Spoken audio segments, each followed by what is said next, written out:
Good day mga ka-farmers. Bali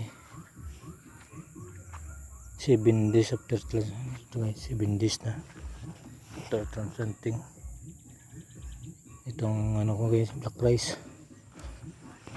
Nag water management lang ako, hindi ako nag-spray ng pre-emergent herbicide. Daming tumutubo na damo.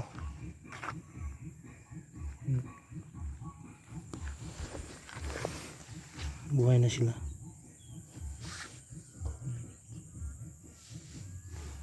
Kaso daming namatay na hindi kasi pag ano dito guys, pag pantay, pag plansa hindi pantay, hindi marunong yung plansa.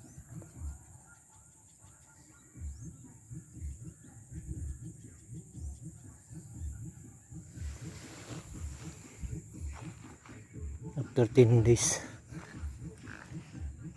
nag-abono ako guys. 10 days after transplanting nag-abono ako. Ito guys ang kapalo. Mga yan, mga 20 yan, 20 na piraso yan. Ang kapal.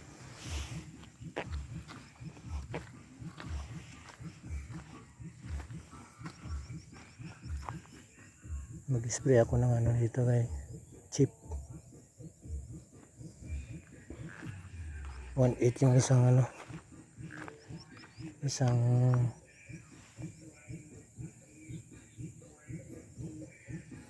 isang buti. Daming damo itong ubo.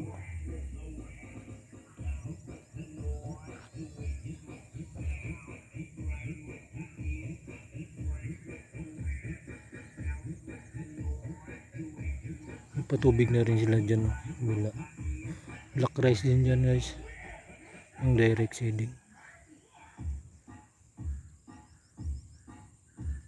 Ito budidoy, ito budidoy.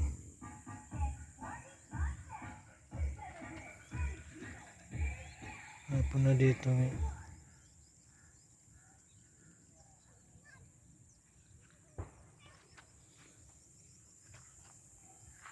kuha ako ng okra.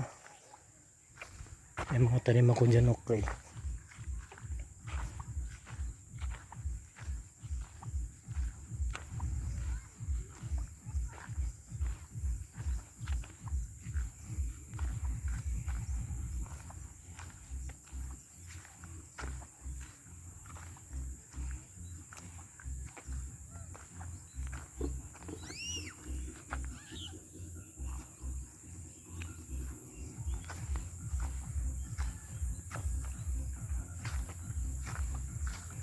Okay guys, salamat sa panonood. Kukuha na ako ng okra.